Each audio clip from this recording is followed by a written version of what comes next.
Good morning. Welcome. My name is Jason Smith, and I'll be your host on this podcast this morning. And we're joined by Laura Red of Laura Red Interiors. And Laura, tell us a little bit about yourself. Introduce yourself as far as your background and kind of your business. Sure. Welcome. This is so much fun to be here. So I got my start crazy direction. My first degree is in computer science and programming with a minor in accounting. And you go, how does that relate to interior design, right? What do you do with that? So when I got married, I moved to Germany. I studied design there. Well, design is a process, and having the flow, like in computer science, it's a flow that you have to do. So when you build a project, you follow the same segments in regards to A, B, C, D, coming up with a plan, coming up with ideas, colors. So it really makes the process go well, and you put those two together, and it makes a really strong design. Right. Yeah. So tell us how you first got started here in the Triad. Oh, wow. So I returned from Germany and I started with a great company in Raleigh called Interiors by Royce and Joe. And I started in their window treatments division of all things and grew that, and then got remarried and moved to Greensboro. And I was working in a lot of residential design and a little bit of commercial. And then we all remember 2008. Isn't that a fun time? Yes.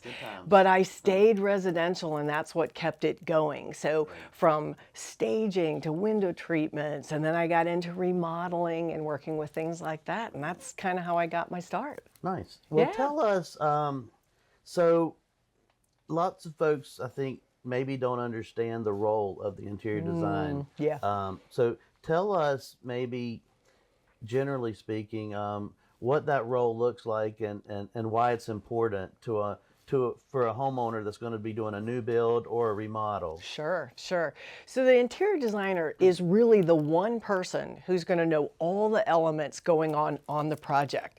You're going to have lots of opinions, you're going to have ideas, you're going to have people throwing things at you, and you need one person, they're the filter, that can say this is a good idea because your house is doing this, or, well, your house leans toward this, so maybe that's not a best way to put this all together.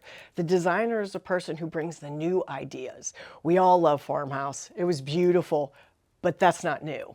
So when you think about the direction you want to take things now, that's what the designer is studying. And it's bigger than Pinterest and Instagram. It's learning and seeing the new styles and bringing them all together. Right. Yeah. So obviously, I do a lot of new construction, and what I see, I work with lots of builders, and builders are great, obviously, but they're working on the structure, Right. and many people are overwhelmed with making selections and choices, and they don't know how to tie it all together, so to speak, and so.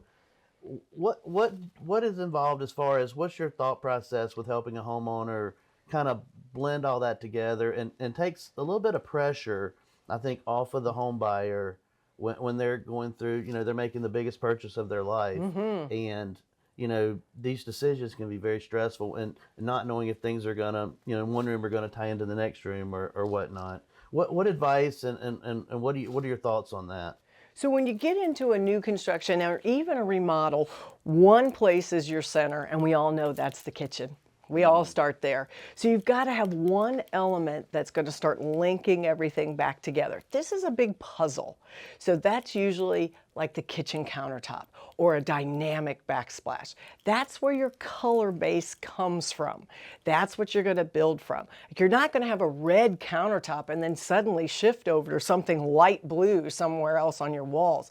Everything's going to build from one central area. And that's what we get when we call flow, when we want our house to flow. So you start with, say, your kitchen countertop. You pull colors out of that. That's where your finishes come from, your black, your brushed nickel, floor color, light fixtures. So if you think of it as a puzzle, that's how you got to put it together. Right. Now, let's talk about budgets. I think that's real important. Sorry. Well, But yeah.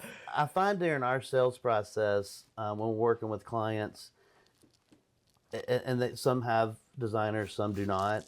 We obviously, and when you get to a certain price point, we recommend them. Oh, yeah. Because it's real important. And but with builders and their contracts and their allowances and things, we really try to encourage people to make choices within these allowances, and there are lots of good choices that can be made. Sure. Um, they just need help getting there. Do you find that to be an issue, or anything along those lines as far as helping clients dealing with budgets? Oh, 100%. So if you can know your budgets to get started, as you were talking about allowances. So there's a lighting allowances, there's tile. So you want to think about what's going to be your splurge element, let's say, or what's going to take more of your budget. So you kind of rob Peter and pay Paul, and at the end, land where you need to land. So you want to think about, well, I like this simple quartz countertop, but I want this really great backsplash. So if your backsplash is costing more, where are we going to gain that money back? Right. So maybe we do something less expensive on a light fixture or our cabinet hardware so that you can kind of move things around.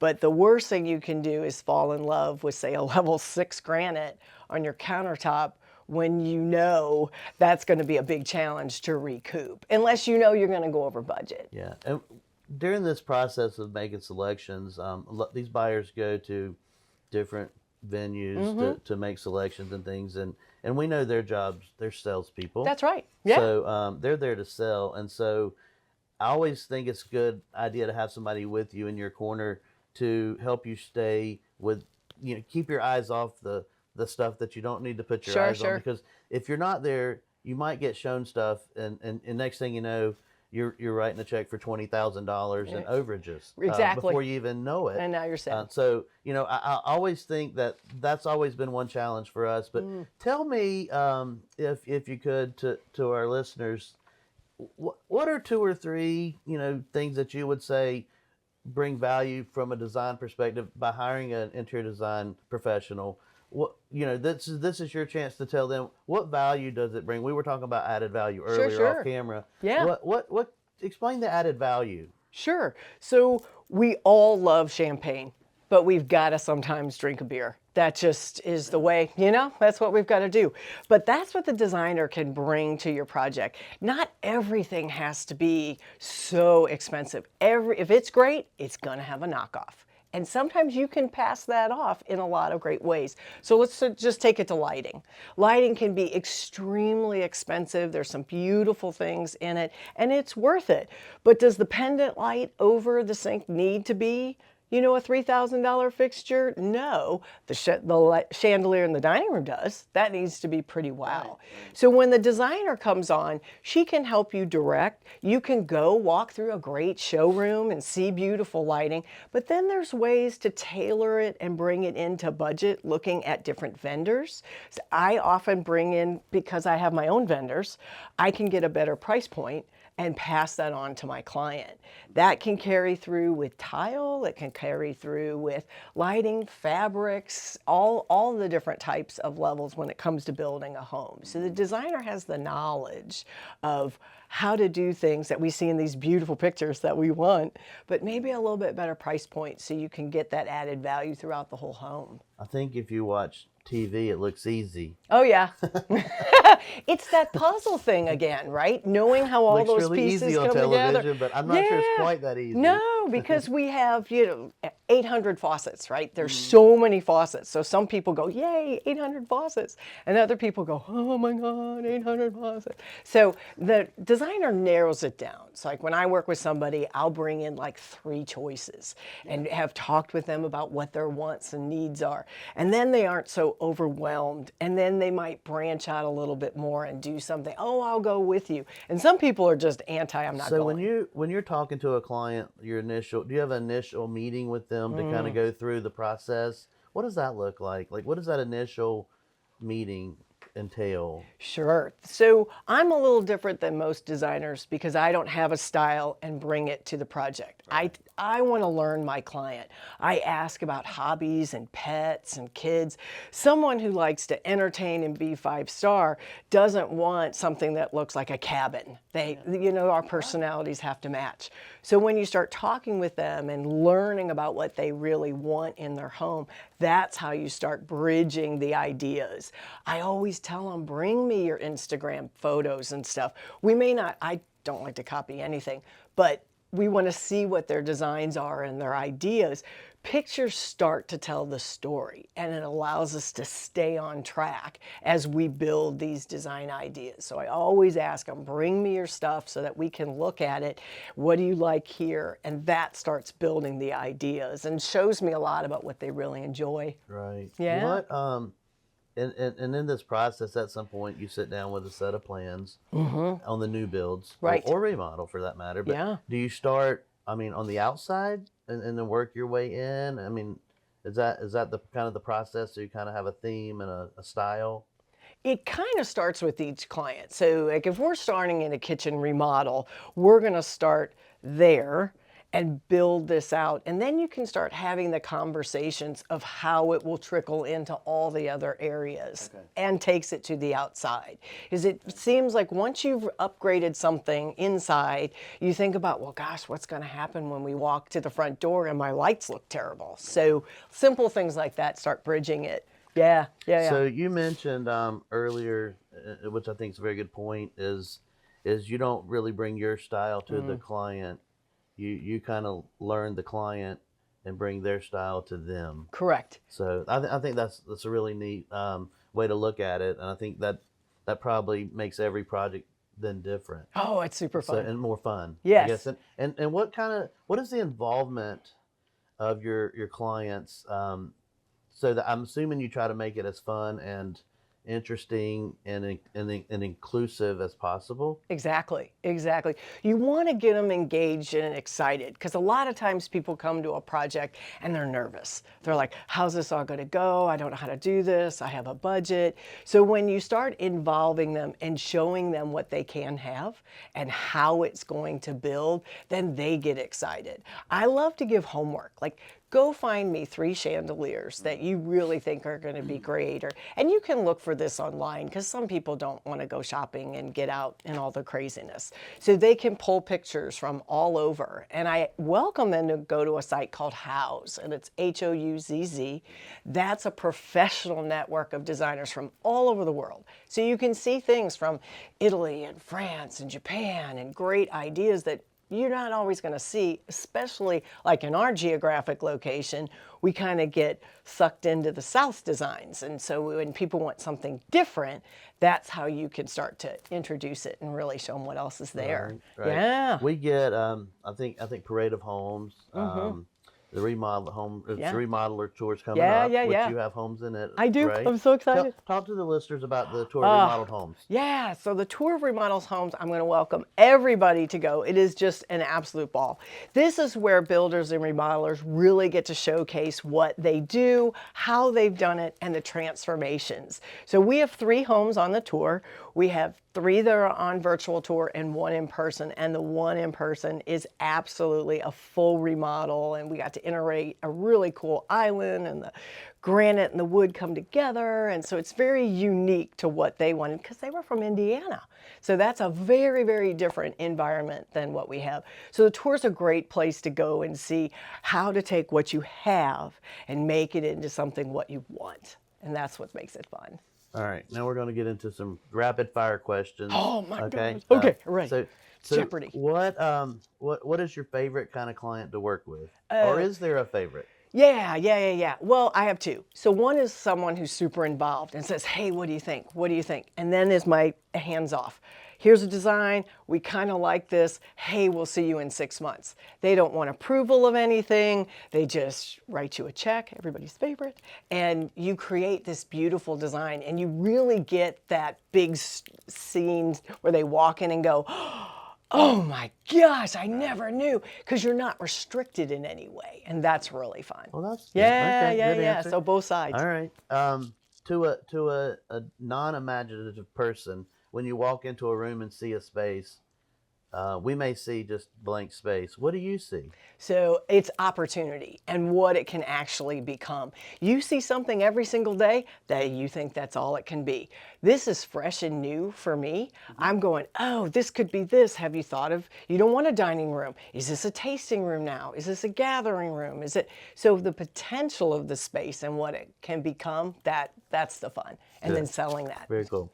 What is the most unusual design request that you've had? Oh my gosh. Okay, so very, very early in my career, I had a young couple want their bedroom redone, but they had just been in Vegas. And they came back and said, we want this super hot Vegas bedroom with like black walls and mirrored ceilings. And I'm going, let's tailor this a little bit. So we went much softer on the walls, and we took mirrors and cut it into flowers and stemmed and created this ceiling that looked like a garden and plush, thick. Remember we had thick shag carpet, and we did that. So we got the softer side of a brothel. It was great. They loved it. They absolutely loved it. And that's the point, right? If the client's happy, I haven't had to do one again. Let's put it that way. Okay, that's pretty cool. Thank you. I didn't know what was going to Couldn't come know. out, right? Yeah, So, who you would knew? never know.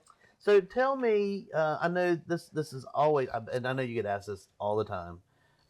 As a realtor, we get asked, well, how's the real estate market, right? I mean, and it's always changing. But so in your world, what's new? What colors are in? What colors are coming? What things are you seeing? That is the one question I know you get asked all the time, probably. And what is your answer to that? Okay, so we went through the whole world of gray. We've already done the grays, the taupes, the tans. What we're seeing is blues and coppers. Green is big. Green is coming back strong, and you can look in your closet and say, Cabinets? Or? oh yeah, cabinets, rugs, tile. We just did a whole backsplash in vertical green tile. That's on the tour, so you can see it. But the influx of color again. So I always say the absence of color is depression, and we are tired of it, and we are bringing in all kinds of color now. Like the art behind me has color.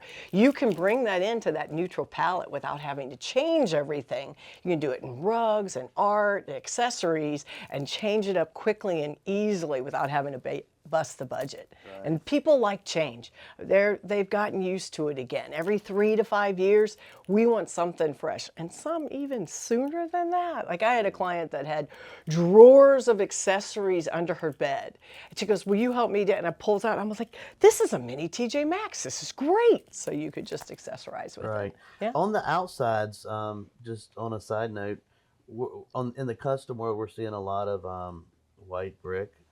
Yeah. It may be too much. It's white overload, maybe. Yeah.